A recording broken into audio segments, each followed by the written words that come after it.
The first time I saw her smile that day, it wasn't at me. It was at the couch. She tilted her head, hands on her hips, studying it like a decision she didn't want to make. Then she said softly, almost to herself, "It doesn't look right here." That's how it started. Just me, a Saturday afternoon, and her, a friend of a friend I'd agreed to help move furniture for. I didn't even know her name until she opened the door. Nora. Nora was in her mid-40s, with the kind of calm you don't see much anymore.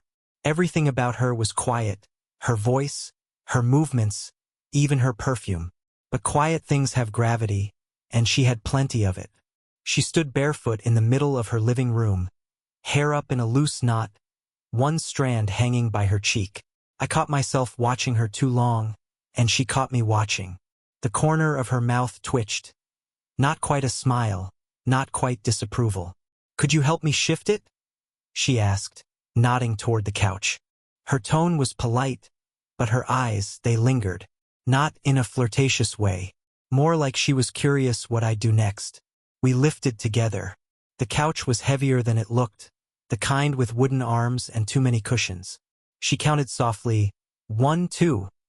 And on 3, I felt her shoulder brush mine. Her skin was warm, not the temperature kind, the presence kind. When we set it down, she stayed close for a beat too long. Maybe she didn't notice. Maybe she did. "You're stronger than you look," she said, straightening up, brushing her hands on her jeans. "And you don't seem like someone who moves her own furniture," I said before I could stop myself. That earned a small laugh. The kind that fades quickly but leaves something behind. The room had gone quiet except for the faint hum of her fridge. Afternoon light cut through the curtains, landing across the couch in uneven stripes. She looked at it again, unsatisfied. "Still not right," she murmured. "Want to try the other wall?" Her eyes flicked toward me, then down. "Maybe," she said, almost whispering. "Or maybe we should just test it first." The way she said test made something in my chest tighten. "Test it," I repeated. Her lips curved, but her tone stayed casual. "You know, sit, see how it feels." I wasn't sure if I should laugh or not, but she'd already sat down.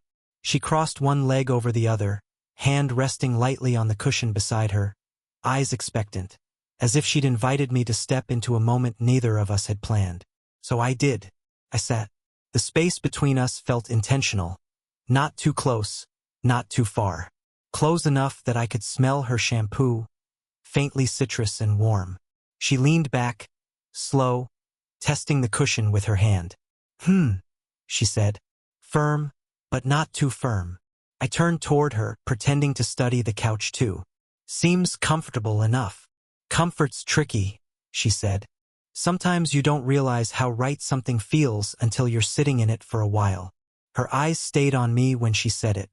The silence stretched, not awkward, just heavy. I could feel her breath when she exhaled. Then, a sharp knock at the door. We both turned. Nora's expression shifted. The calm returned, the kind that hides whatever had just flickered beneath. She stood, smoothing her shirt. "That'll be my neighbor," she said quietly. But before she walked away, she glanced back once. "Don't move," she said, almost under her breath. "We'll finish testing it." And then she opened the door. When Nora came back, she wasn't smiling anymore. Whoever had been at the door left her quieter, more contained. She picked up a glass from the counter, took a slow sip of water, then leaned against the kitchen doorway. "Sorry," she said. "Neighbor stuff." Her tone was fine, but something in her eyes wasn't. A flicker of irritation, maybe, or memory. "It's okay," I said. We were in the middle of serious furniture science. That earned the faintest grin. Right? Important work. She came back to the couch, sat down again, closer this time. The space between us had shrunk. It didn't feel like a choice. For a while, we just looked at the room. Afternoon had deepened into evening, the light softer, more forgiving. Dust hung in the air like slow snow. I didn't mean to ask, but I did. "You live here alone?" Her hand stilled on her knee. She gave a short breath of a laugh, the kind that says yes, but I don't want to talk about it. "My daughter's at college," she said finally. And it's been a few years since my husband decided he preferred someone who doesn't correct his grammar. She said it lightly, but her thumb was tracing slow circles on the fabric of the couch. I nodded, unsure if I should say anything. That's rough. Not really, she said. It was overdue. A pause. Still strange, though. You get used to someone being there, even when they've already left. That last part landed heavier than I expected. I didn't tell her about my own version of that feeling. How most of my relationships never lasted past 3 months. How girls my age always said I was too serious, too quiet, too something. I just nodded again. She looked at me then, and for a second, it felt like she could see all of that anyway. You think too much, she said softly. I can tell. I smiled. You read people fast.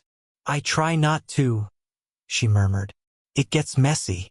Her hand brushed my arm when she reached for her glass. Just a brush, not even a full touch, but it sent a small charge through me. She didn't move it away right away, though. Her fingers rested there for a heartbeat, warm through the fabric of my sleeve, before she realized it and drew back. I shouldn't keep you, she said quickly. I'm not in a rush. That hung between us, honest, maybe too honest. She turned her head, trying to smile it off. Careful. You'll make me think you actually enjoy moving furniture. I enjoy the company more, I said before my brain caught up. Her lips parted just slightly. Then she looked down, shaking her head. You're too young to mean that. Maybe, I said quietly. Or maybe I just mean it differently. For a long time, neither of us moved. The room had gone still again. Just the faint hum of the fridge, the slow rhythm of two people trying not to cross a line they'd already stepped over. Then she reached out, almost absent-mindedly, and straightened the collar of my shirt. A small, domestic gesture, but her fingers lingered longer than they should have. When she finally looked up, her voice was barely above a whisper.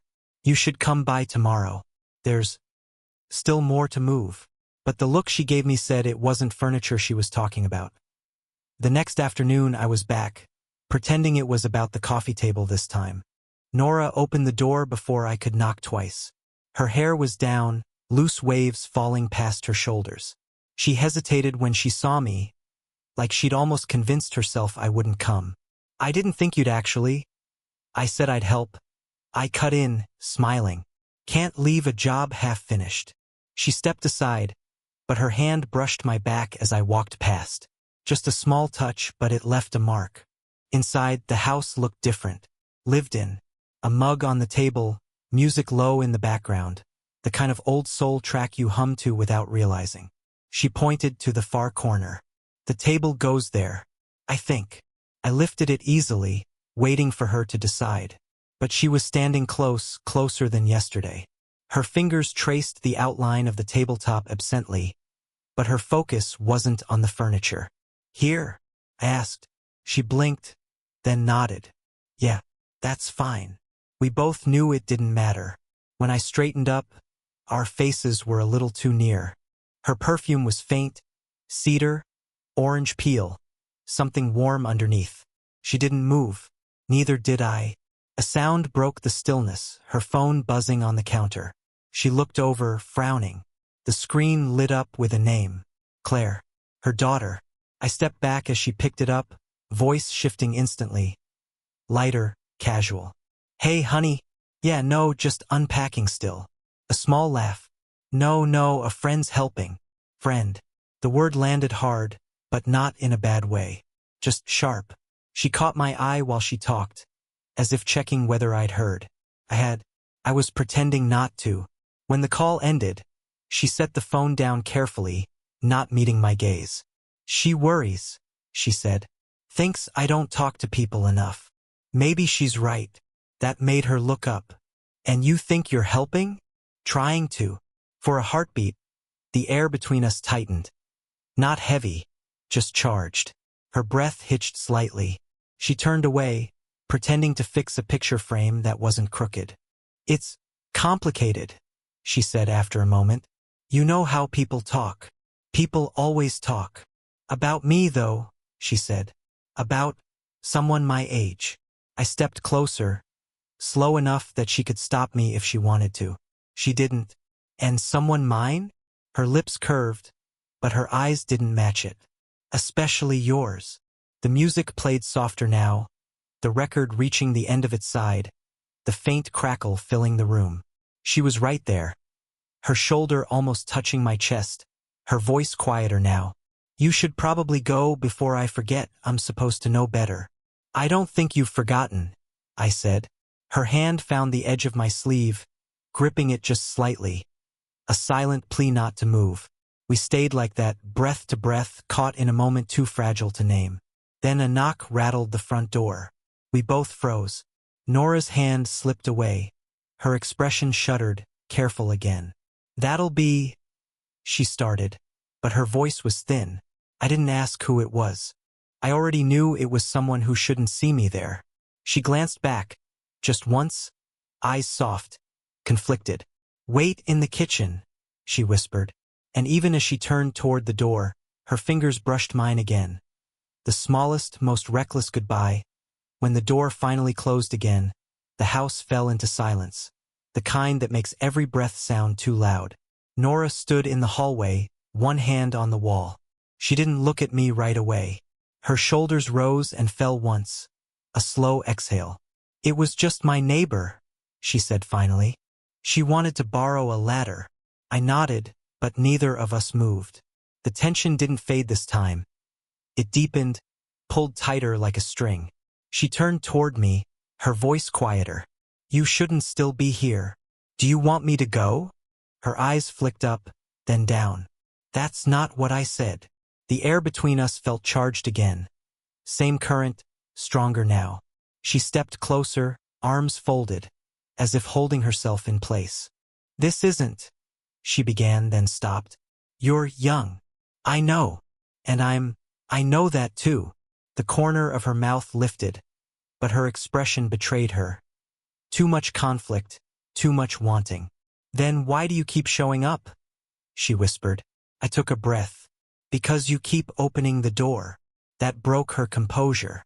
Her eyes softened, the guard slipping for just a second. She turned away, walking toward the window, fingers brushing the curtain like she needed something to hold on to. I don't know what I'm doing, she said, almost to herself. I thought this would be harmless. It isn't, I said. That made her turn. Her gaze held mine, steady and unblinking. A long pause. The music from the record player had stopped completely, only the quiet hum of the world outside. She took a slow step toward me, then another. When she stopped, her voice was barely a whisper.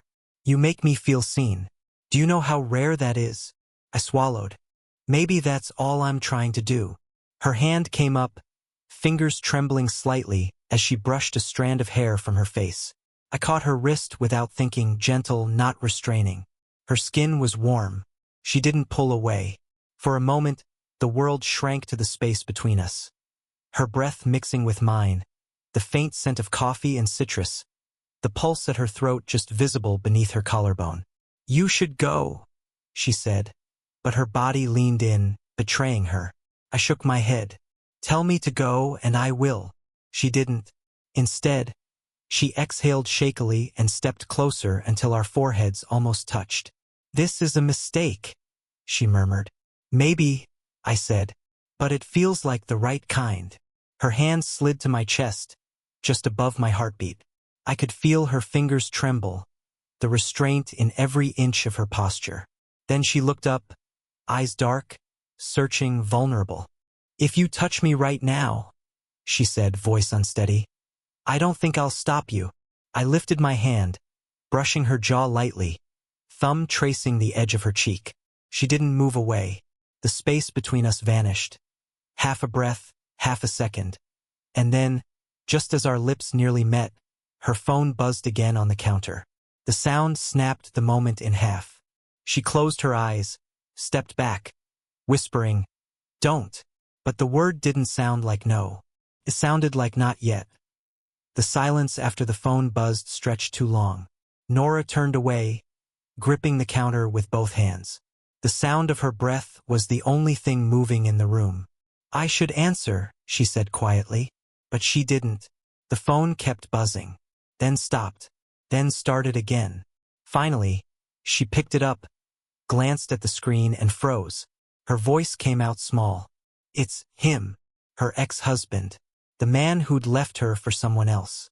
I saw her thumb hover over decline, but she didn't press it. The air shifted. I could feel her pulse from where I stood, the faint trembling in her shoulders. You can take it, I said, though it came out rougher than I meant. She turned her head, eyes sharp. You think I want to talk to him? No, I said. I think part of you already is. That hit harder than either of us expected. She stared at me, jaw tight, as if weighing whether to tell me something or throw me out. Then she set the phone face down on the counter. You don't know what that's like, she said. To have someone you built a whole life with just reappear.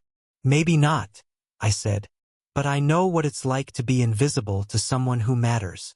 Something cracked in her expression. Just slightly. She stepped closer, voice unsteady. You're not invisible. Then why won't you look at me right now? That stopped her. She lifted her head slowly, eyes finding mine. The kind of look that sees straight through excuses. Her phone buzzed again, vibrating between us on the counter. Neither of us reached for it. Then she said it, the thing that changed everything. He doesn't know we're divorced. For a second I thought I'd misheard. What? She swallowed, her throat moving. We never filed. Paperwork sitting in a drawer. I just couldn't finish it. The weight of that landed between us. Suddenly, every inch of closeness felt different. Forbidden in a way it hadn't before. So all this time, I started. It's over, she said quickly. It's been over for years. But on paper, you're still his. She looked down, whispering, that's why I didn't want this. Why I shouldn't want you. Her fingers tightened around the edge of the counter. I stepped closer anyway, close enough that her hair brushed against my chin when she turned her head. You think a line on paper changes what's happening right now? I asked. Her breath hitched. A sound caught between a sigh and a confession. I think it ruins it, she said softly. Because now I can't even pretend it's harmless. We stood inches apart, the truth sitting between us like static. Her phone buzzed one last time. She reached out, but instead of picking it up, she pushed it away, hard enough that it slid off the counter and hit the floor. The crash echoed through the quiet house. Then, still facing me, her voice came out trembling but sure. Tomorrow, she said. If you come back tomorrow, I won't stop you this time. The next evening, rain had started before I reached her street. Thin, silver streaks sliding across the windshield, blurring the light from her windows. I sat there for a while, engine off, heartbeat too loud. When I finally knocked, she didn't answer right away. Then the door opened, and there she was, barefoot, cardigan loose around her shoulders, hair damp from the open window behind her. You came, she said, as if she hadn't expected me to. You told me not to stop. She didn't move aside, just stood there searching my face. Maybe I should've. Do you want me to leave? The silence was her answer. Not yes, not no, just a quiet surrender. She stepped back, letting me in. The house felt warmer than before. A single lamp cast a gold pool over the couch. That couch. And the faint sound of rain filled the spaces our words didn't. We didn't pretend this was about furniture anymore. She closed the door slowly, hands trembling just enough to notice. You shouldn't be here, she said again, softer this time. I know. She turned toward me. Then why are you? Because I can't stop thinking about you.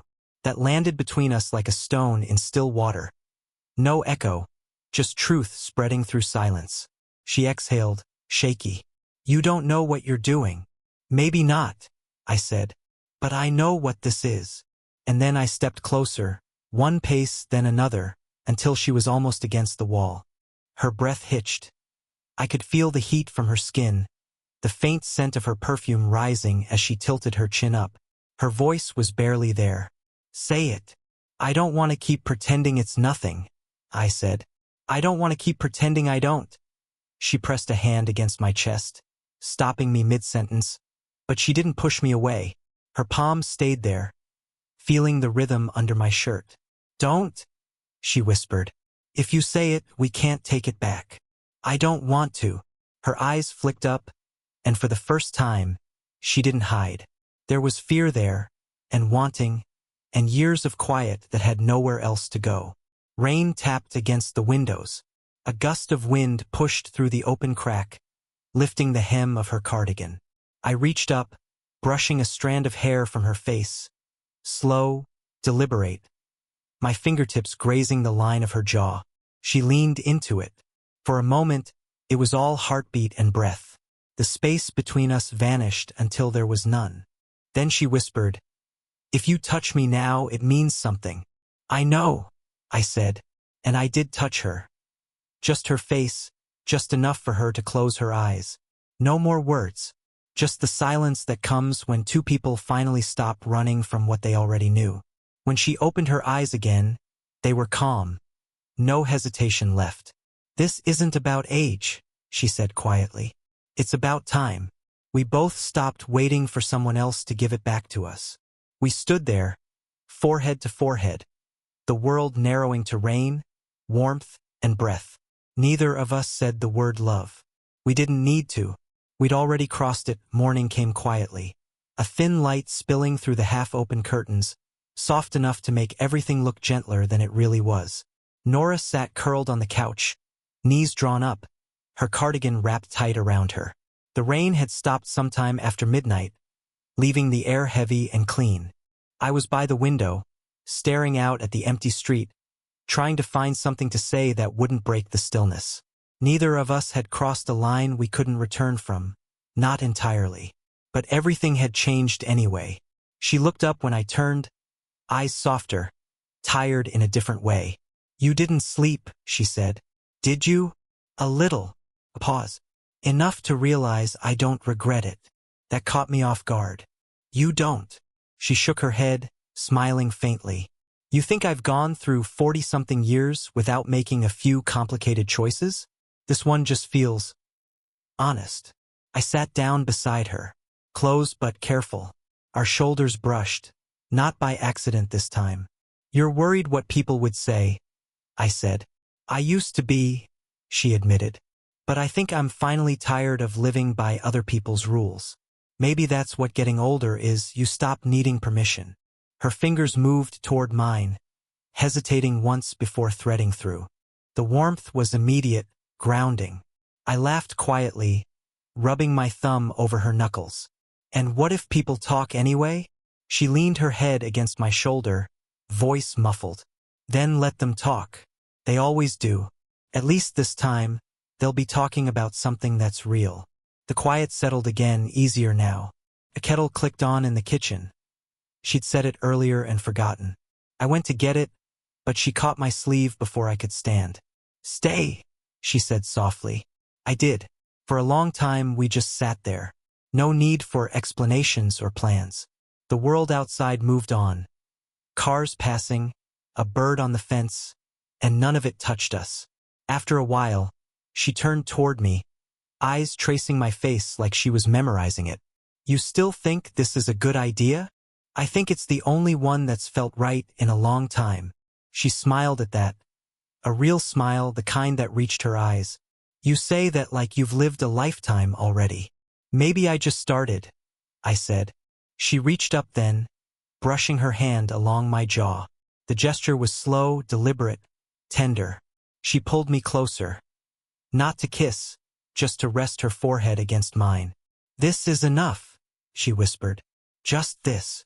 "Yeah," I said quietly. "For now."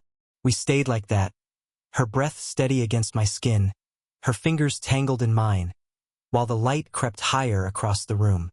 Not a perfect ending, but a real one. Two people finding something worth keeping, even if it doesn't fit the picture others expect. And when she finally looked up again, her eyes were calm. "Coffee?" "Yeah," I said, smiling. "Let's test the couch again while we drink it." She laughed. Low, warm, content. And for once, it didn't sound like pretending. "Did you enjoy the story? What kind of stories would you like to hear next?"